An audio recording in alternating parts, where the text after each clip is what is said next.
नमस्कार दोस्तों, बहुत बहुत स्वागत है आपका हमारे यूट्यूब चैनल ग्रोविंग मंत्रा में। और जैसा कि आपको मालूम है कि हम लोगों की समास की दोनों क्लासेस मतलब 2 क्लासेस के माध्यम से हमने समास को पूरा ख़त्म कर लिया है। और जैसा कि आप लोगों को पता होगा कि हम जैसे ही कोई टॉपिक ख़त्म करते हैं तो उसके क्वेश्चंस भी लगाते हैं। तो आज हमारे पास समास के क्वेश्चंस आ गए हैं, तो क्वेश्चंस को लगाते हैं और देखते हैं कि हम लोगों ने क्या क्या पढ़ा है और हम लोगों ने सही पढ़ा है और कोई चीज़ छूटी तो नहीं है। इसके लिए हम लोग पहले क्लास करते हैं और क्लास के बाद तुरंत हम क्वेश्चन का अध्ययन कर लेते हैं, जिससे हमें पता चल जाता है कि हम लोगों ने क्या क्या पढ़ रखा है और क्या क्या हमारे दिमाग में आ चुका है। तो पहला क्वेश्चन देख लेते हैं। पहला क्वेश्चन है, वातावरण का विग्रह और समास होगा क्या होगा, मतलब वातावरण का विग्रह क्या होगा। तो यहाँ पे वातावरण रूपी बात, ये बिल्कुल गलत हो जाएगा। बात और आवरण आवरण गलत हो जाएगा। बात और आवरण तत्पुरुष गलत हो जाएगा। सॉरी, ये तीसरा वाला क्वेश्चन सही हो जाएगा, तीसरा वाला ऑप्शन सही हो जाएगा। बात और आवरण तत्पुरुष समास, ठीक है। आसपास, तो ये आपको द्वंद्व पता ही है, आस और पास, ठीक है। हीन भावना शब्द में कौन सा समास है, तो हीन भावना शब्द में हो जाएगा कर्मधारय समास हो जाएगा, ठीक है। किस विकल्प में बहुब्रीहि समास है, तो किस विकल्प में है, चतुरानन, चार हैं आनंद जिसके यश सा ब्रह्मा जी, ठीक है। और 22वां क्वेश्चन देख लेते हैं कि किस विकल्प में सही समास विग्रह नहीं है। नहीं है तो दही बड़ा, दही और बड़ा हो जाएगा, दही का बड़ा नहीं होगा, ठीक है। यहाँ पे घुड़सवार, घोड़े पर सवार, मुख्यमंत्री, मुख्य हैं जो मंत्री, ठीक है। हंस वाहिनी, हंस है वाहिनी जिसका वाहन, मतलब सरस्वती जी, ठीक है। किस विकल्प में समास विग्रह सही नहीं है, किस विकल्प में समास विग्रह सही नहीं है, तो देखिए जलवायु, जल और वायु, दशानन, 10 हैं आनंद जिनके, ठीक है। और आजीवन समास विग्रह सही नहीं है। 10 हैं जो आनंद, 10 हैं जो आनंद नहीं होगा, ये वाला बिल्कुल गलत हो जाएगा मतलब गलत समास है ये विग्रह। शिवा शिवार्पण, शिवार्पण का क्या हो जाएगा समास, कौन सा समास होगा, इसमें तत्पुरुष समास हो जाएगा, ठीक है। अब इसके आगे देखते हैं। यहाँ पे देखते हैं क्या है, किस शब्द में अव्ययीभाव समास, किस शब्द में अव्ययीभाव समास है, नहीं है, सॉरी नहीं है। तो किस में अव्ययीभाव नहीं है, अव्ययीभाव आपने पढ़ा था, तो अव्ययीभाव में कौन सा नहीं होगा, आमरण अव्ययीभाव का है, अजन्म, ठीक है। यथा साध्य हो जाएगा पर सम साध्य नहीं होगा, ठीक है। अब यहाँ पे देख लेते हैं, इनमें से कौन सा समासिक पद नहीं है। समासिक पद कौन सा नहीं है, लंबा है उधर जिसका, विष्णु जी थोड़ी हैं, लंबा उधर है गणेश जी हैं, तो यहाँ पे और ये सब सही हो जाएंगे, ये वाला गलत हो जाएगा, ठीक है। मेघाच्छादित का समासिक पद कौन सा होगा, मेघाच्छादित का हो जाएगा, अपादान तत्पुरुष नहीं होगा, कर्मधारा नहीं होगा, करण कर्ता ने कर्म को कर्ण से के द्वारा, मतलब सामासिक पद होगा मेच्छादित, कर्ण, ये हो जाएगा, तीसरा ऑप्शन अपना सही हो जाएगा, ठीक है। अब इसके आगे देखते हैं सिंह रूपी नर विग्रह से निर्मित समास कौन सा हो जाएगा, तो वो हो जाएगा हमारा नरसिंह, ठीक है। आप लोगों को पता ही होगा कि नरसिंह क्यों हो जाएगा, ठीक है। पीताम्बर शब्द में कौन सा समास है, पीताम्बर में आपको पता ही है बहुब्रीहि समास होता है, पीला है अंबर जिनका।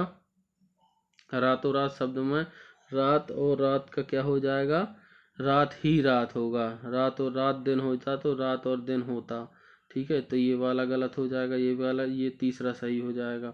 विद्यालय, विद्यालय का क्या होगा, विद्या के लिए आलय, विद्या के लिए आलय, तीसरा ऑप्शन सही हो जाएगा। रामचरित शब्द में कौन सा समास है, तो रामचरित में तत्पुरुष हो जाएगा समास।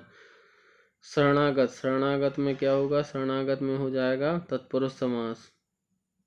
आप लोगों को पढ़ा चुका हूँ, इसलिए जल्दी जल्दी हम लोग क्वेश्चंस कर रहे हैं। क्या होता है कि हम लोग जब तक क्वेश्चंस नहीं लगाएंगे ज़्यादा से ज़्यादा, जब तक क्वेश्चन को जब लगाते हैं तो हमारे दिमाग में कई प्रकार की चीज़ें चलती हैं। कई प्रकार की चीज़ें चलने के बाद ही हमें समझ में आता है कि हमने क्या क्या पढ़ रखा है, और ये हमारी जो हम क्वेश्चन लगा रहे हैं तो उसमें ये चीज़ हमारी गलत है कि सही है। तो वो अगर आपने 6 चीज़ें पढ़ी हुई तो 6 की 6 चीज़ें आपके दिमाग में आएंगी जब आप क्वेश्चन लगाएंगे। बकाया आपका दिमाग पूरा रट लीजिए, आपका दिमाग न्यूट्रल रहेगा जब तक वो क्वेश्चन आपसे नहीं पूछा जाएगा, जब तक आपके सामने क्वेश्चन नहीं आएंगे तब तक आपको पता नहीं चलेगा कि हमने क्या क्या पढ़ रखा है। और एक चीज़ आपको बता दूं कि जब तक आप व्यापम के क्वेश्चन नहीं लगाएंगे, टेस्ट सीरीज नहीं लगाएंगे और अधिक से अधिक क्वेश्चन टॉपिक वाइज नहीं लगाएंगे, जो टॉपिक पढ़िए तुरंत क्वेश्चन लगाइए, आपका रिवीजन हो जाएगा। अगर आप रिवीजन नहीं कर पा रहे हैं, नहीं करते हैं, तो क्वेश्चन लगाइए, रिवीजन की ज़रूरत नहीं पड़ेगी। और जब क्वेश्चन लगाएंगे आपसे नहीं बनेंगे तो आप अपने आप रिवीजन करेंगे। ये बिल्कुल 100% श्योर बात है कि आप पढ़ेंगे तो क्वेश्चन लगाएंगे, और क्वेश्चन लगाएंगे तो आपको पता चल जाएगा कि हमने क्या क्या पढ़ रखा है और क्या क्या हमारे पास अभी दिमाग में और आना ज़रूरी है, जिससे कि एग्ज़ाम क्वालिफाई। अब देखिए, पढ़ना इसलिए है कि एग्ज़ाम क्वालिफाई करना है, बकाया तो किसी के लिए कोई पढ़ने का मतलब ही नहीं है। अगर पढ़ के हमें कुछ मिल रहा होता तो बात अलग थी, तो पढ़ के कुछ नहीं मिलेगा, पढ़ के हमें नौकरी लेने के बाद बहुत कुछ मिलेगा। ठीक है, पढ़ने से हमें ये ज़रूर हो जाएगा कि ज्ञान की प्राप्ति हो जाएगी, पर एग्ज़ाम देने के बाद ही हमें नौकरी मिलेगी, जिसके लिए हम प्रयास कर रहे हैं और इतनी मेहनत कर रहे हैं। तो आप लोग ज़्यादा से ज़्यादा क्वेश्चन लगाइए, ज़्यादा से ज़्यादा टॉपिक को रिवीजन करने का प्रयास कीजिए। जितना ज़्यादा आप रिवीजन करेंगे वो टॉपिक आप उतना क्लियर हो जाएगा।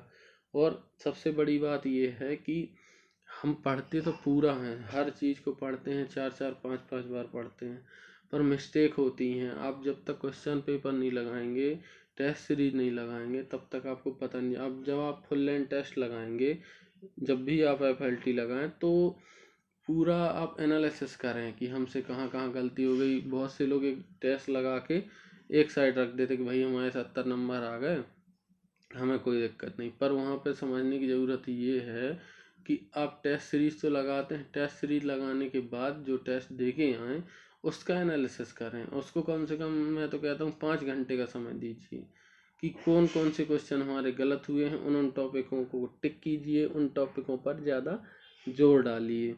तो उससे क्या होगा कि आप लोगों को पता चल जाएगा कि हमारी ये गलतियाँ और इन टॉपिकों पर हुई, तो उन पर थोड़ा कमांड आपकी और अच्छी बनने लगेगी। ठीक है, देखते हैं आगे क्वेश्चन। दशानन, दस आनंद जिसकी, ये तो आपको पता ही है कि बहुब्रीहि समास हो जाएगा। ठीक है, और इसी का अपवाद भी हो सकता है द्वंद्व की, उसमें संख्यावाचक है। ठीक है, अब यहाँ पे यथाशक्ति में कौन सा समास हो जाएगा, तो यथाशक्ति में अव्ययीभाव समास रहेगा। ठीक है, अव्ययीभाव समास रहेगा। हैं, कष्टापन्न समासिक पद में समास कौन सा होगा, तो यहाँ पे तत्पुरुष समास हो जाएगा, क्योंकि ये बहुत ही ज़्यादा इनका लेवल हाई नहीं है, इसलिए मैं आप लोगों को जल्दी जल्दी करवा रहा हूँ। किस शब्द में द्वंद्व समास नहीं है, देखिए द्वंद्व समास नहीं है। लाभ और हानि, सीताराम परशुराम भाई बहन इनमें है, पर किस में नहीं है, सॉरी परशुराम में है। लाभ हानि ये तो एक दूसरे से और में लगने वाले शब्द हैं, द्वंद्व में और लगता है सीता और राम, लाभ और हानि भाई और बहन, तो परशुराम का होगा ही नहीं क्योंकि उनमें दो शब्द ही नहीं है। ठीक है, अब यहाँ पे किस शब्द में द्विगु समास नहीं है, द्विगु समास नहीं है। द्विगु समास देखिए हम संख्यावाचक है, त्रिभुवन हो गया, चतुरानन, चतुरानन नहीं होगा। ठीक है, सप्ताह हो गया संख्यावाचक, चतुरानन भगवान होते हैं। ठीक है, अब यहाँ पे एक इनमें किस शब्द में तत्पुरुष समास नहीं है, ये सबसे ज़्यादा पूछे जाते हैं। नहीं है, नहीं है को ही समझना पड़ता। बहुत से लोग क्या करते हैं, जल्दी जल्दी क्वेश्चन लगाने की वजह से अपना ये नहीं सोचते कि हम यहाँ पे क्वेश्चन को पूरा पढ़ लें, वो तो तुरंत ऑप्शन देख के टिक करके आगे निकल जाते हैं और वो क्वेश्चन बनता हुआ क्वेश्चन गलत हो जाता है। ठीक है, इनमें से किस शब्द में तत्पुरुष समास नहीं है। ठीक है, तो गंगा जल हो गया, राष्ट्रपति हो गया, कार्यकुशल हो गया, पर यहाँ पे मुख कमल में नहीं है। ठीक है, अब यहाँ पे एक क्वेश्चन है कि मुख चंद्र समस्त पद का सही विग्रह क्या हो गया, तो मुख चंद्र के समान हो जिसका, उसी को हम मुख चंद्र कहते हैं। ठीक है, आपको पता चल गया। यहाँ पे और क्वेश्चन लगा लेते हैं। तो यहाँ पे क्वेश्चन देखते हैं। देखिए, किस शब्द में द्विगु समास नहीं है? तो ये आपको बता ही दिया था कि चतुरानन में नहीं होगा। ठीक है, इनमें से किस शब्द में समास नहीं है? तो यहाँ पे ये भी आपको बता था, मुख कमल में नहीं है। ये हमने वहीं फिर से आ गए हैं जहाँ पर अभी क्वेश्चन लगा रहे थे। अब यहाँ पे देखिए, ईद मिलन समारोह समासिक पद में विग्रह निम्नांकित में से किस विकल्प में सही है?